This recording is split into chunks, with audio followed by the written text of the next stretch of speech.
Welcome to the daily cyber briefing for Thursday, the 25th of April, which we will get through if my brain allows me to speak in English.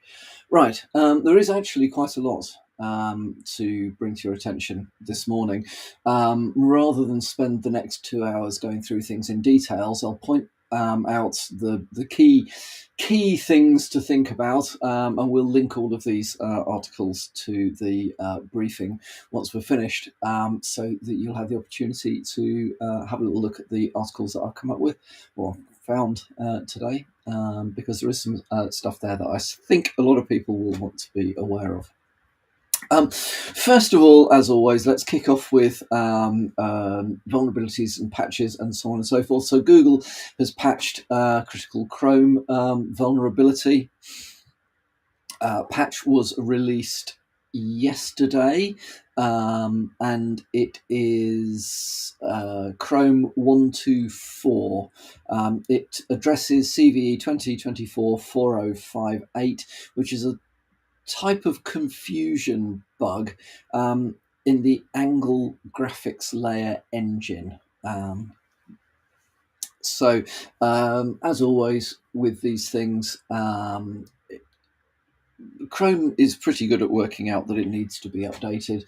However, if the update requires a restart of the browser, you're going to get a little notification somewhere in the top bar, probably on the right, that says please restart Chrome. Don't ignore those, because also Chrome is very good at logging you back in again to all of the things that you had open at that particular time. And if you're like me, at the end of a working day,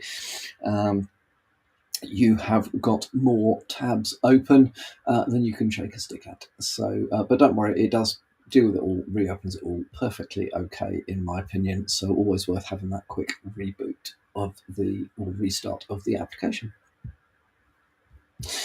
Right, the big news of the day is that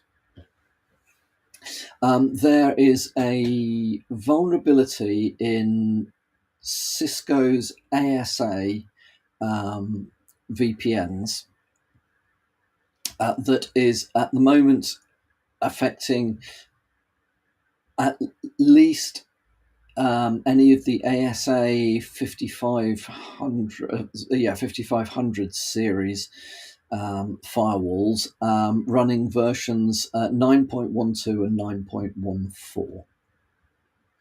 Okay. The vulnerabilities, there's more than, well, in fact, there are two that are of particular concern. CVE 2024-20359 and CVE 2024-20353. Okay, the first one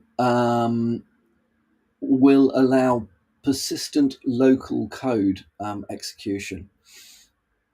So it enables attackers to maintain a presence on the device even after reboot. And the second vulnerability can lead to a denial of service within the threat defense software's web services. So these are things that are focusing on the,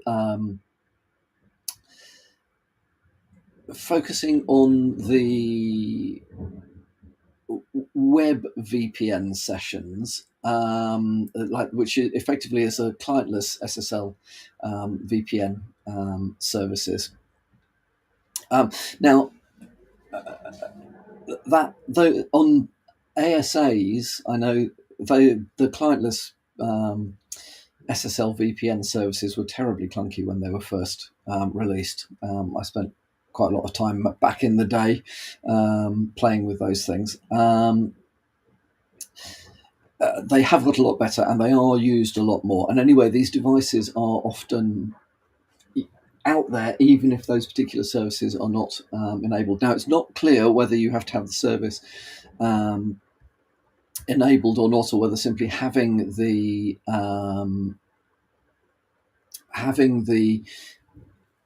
web interface in existence is enough. I think you have to have at least enabled the SSL VPN web interface on the device in order for this to be exploited. I would say, as a general point, and not as a specific criticism of Cisco, but a specific criticism of Cisco, over the years, their firewall and router web interfaces have had vulnerabilities enough that they stick in my mind. I wouldn't swear to the stats, but just anecdotally, the number of times where the solution to the vulnerability on the device has been turn off the web management, turn off in this case, the web VPN, so on and so forth. So it is worth thinking about if you are going to be using those solutions, that sporadically vulnerabilities are found. And it may be down to nothing more than the fact that because they're big and they're famous and they tend to get used in organizations which are otherwise difficult to target, that they get more attention. Anyway, mitigation strategies. Review the logs for unexpected or unauthorized device access or changes to configs. Definitely update to the latest firmware as soon as possible. If you can implement network segregation and control traffic to and from the devices, is definitely worth doing. The old-fashioned thing about what is now called microsegmentation, the old days used to be called good network design, has always been and will remain a very good layer of defense. If your attackers can't get to the device, they can't easily attack it. So also, if you are using these devices, absolutely, definitely strongly recommend that you've got multi-factor authentication on any VPN access, and also on any administrative access to the devices. Although if there's a vulnerability that allows you to run arbitrary code on the device, then you probably don't need to log as an administrator. But either way, MFA of some sort, not, if you can do it, not an email-based one or a text-based one, would be a very good idea. But this stuff's all over the internet. The article that I'm going to link to this is from GB Hackers, because it's quite succinct, but pulls out the key information. If you want to delve more deeply into this, good starting point would be Cisco's own report on this, but pretty much any of the major cyber news sites will be leading with this one. Which means that other things may potentially get overlooked on a day like today. However, one that caught my attention was that Flowmon has a high severity vulnerability which now has a public exploit. So very strong recommendation to patch now. The vulnerable versions are basically version 12 point anything, 12.x and 11.x. The fixed versions are 12.3.5 and 11.1.14. Excuse me. If you don't know, Flowmon is a tool used for monitoring network performance and visibility. Not necessarily the most common tool, but it is used quite commonly used. At least 1,500 companies around the world use it, including Sega, Kia, Volkswagen, let's get it right, Orange, TDK, and so on. So if you are concerned about this, the vulnerability is 2024-2389, and it has a CVSS score of 10 out of 10. So patch ASAP. Hello Kitty ransomware. We thought that had died a death, didn't we? Hello Kitty ransomware has been renamed as Hello Gookie. So it's back. Predicted this at the time. It's taken a little bit longer than I think most people would have realised, but Hello Kitty has been rebranded as Hello Gookie, and is back out there being used by by attackers for malintent. Basically, their relaunch has been to firstly update the solution itself, the malware itself, and then they've also released some data based from previous exploits, just to prove that, yep, they're back and it works. So leaked data includes NTLM hashes from the Cisco breach, amongst other bits and pieces. So yeah, no real need to go into how we've ended up in the situation, but Hello Kitty was taken down because of a data leak from a data leak site. So watch out for this. Whilst Hello Kitty remains defunct, definitely worth having a look to see that whatever security visibility tooling you've got would recognize Hello Gookie and alert you on it, because it is now back out there.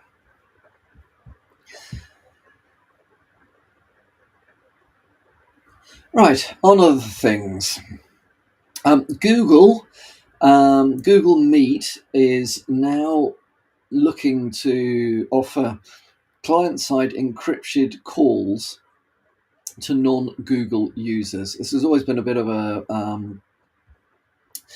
challenge with Google, in many ways, not just in Meet, but Drive and pretty much any of the Google services. If the client doesn't have as in the person doesn't have a Google account of some sort, Google has historically made it quite difficult to interact with people. So I'm aware of the fact that historically, if you wanted to, say, share files with people who don't have a Google account,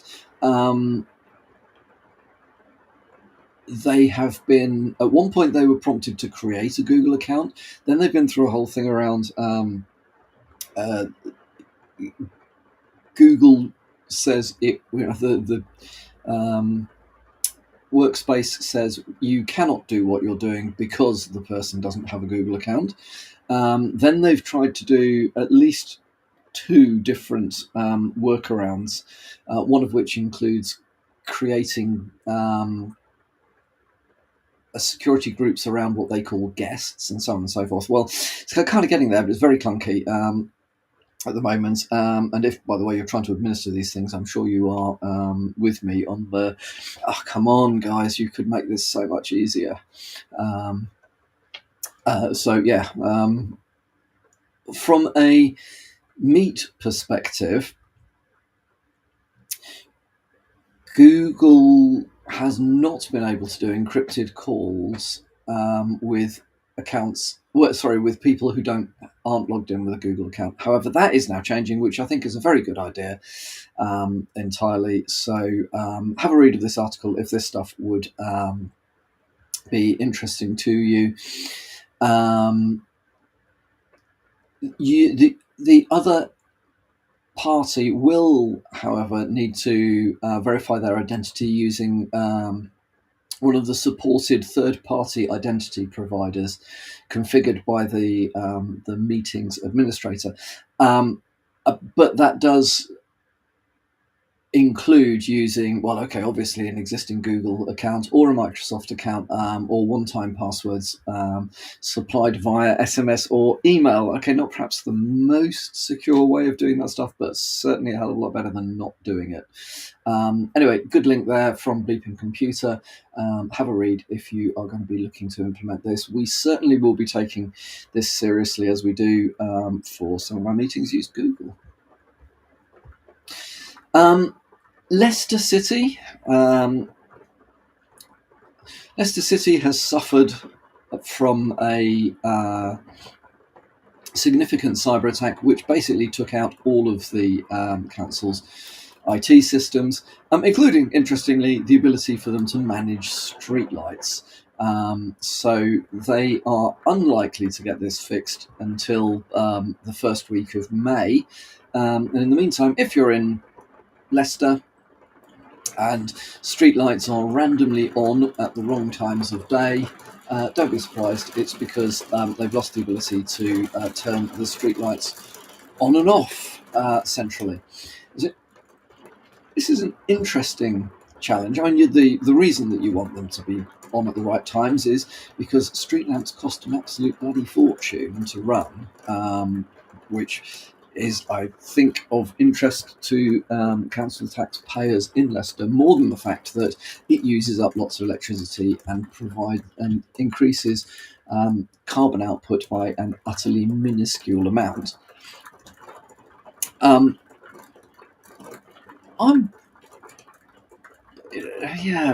So I can kind of see the convenience of being able to centrally manage lights, but I'm of the age where a lamppost would have a timer in it, and they would literally come on when they're supposed to come on and go off when they're supposed to go off. And there weren't an army of traffic light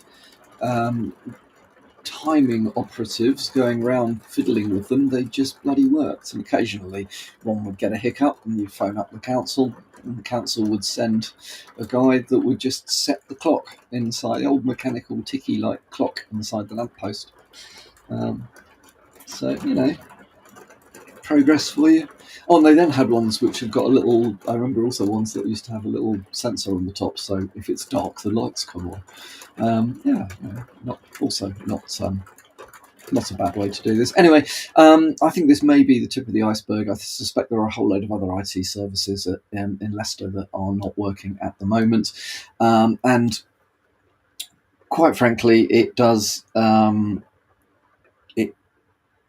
It isn't a surprise to me that, firstly, that local authorities are a target, and secondly, that they are vulnerable to these sorts of attacks, because I've yet to find, sorry if you work in the public sector, but I've yet to find public sector, especially sort of local authority or government type IT, which is done well. Sorry, just isn't. Right, and on to the next public sector problem. Scott's NHS patient data has been significantly breached. So there was a major breach at the NHS Dumfries and Galloway Trust by a group known as INC Ransom. They managed to gain significant access and exfiltrate an unknown amount of very complete patient data.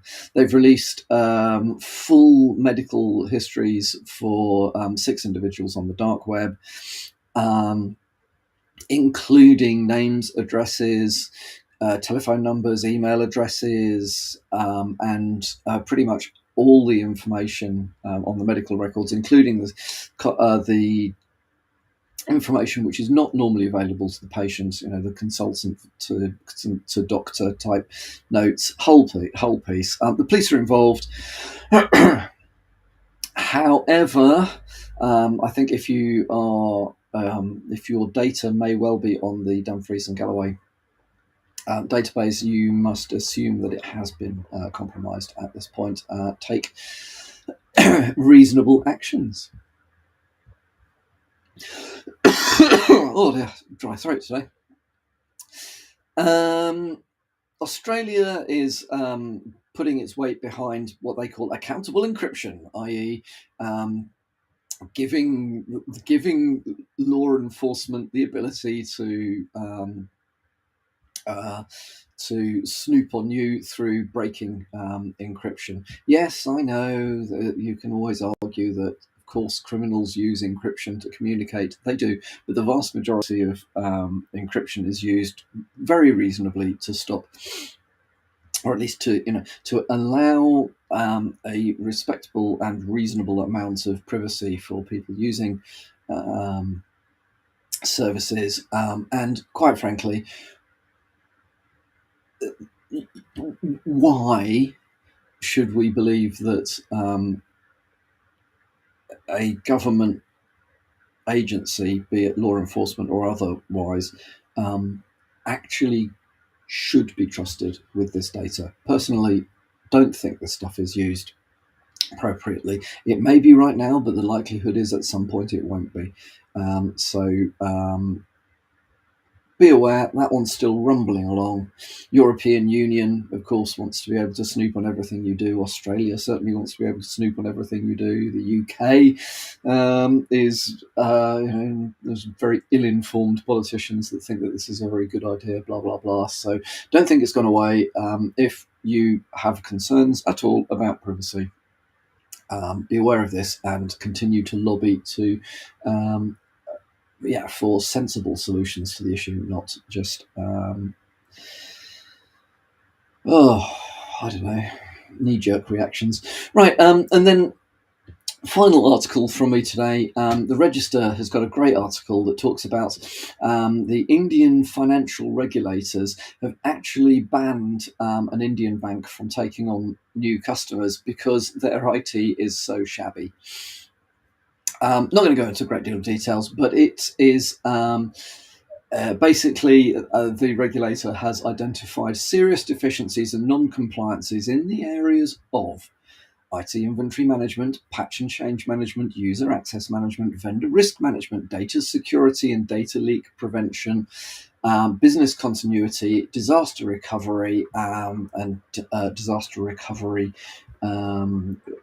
testing drills, and so on and so forth. If that's a familiar list of things, I'm not surprised.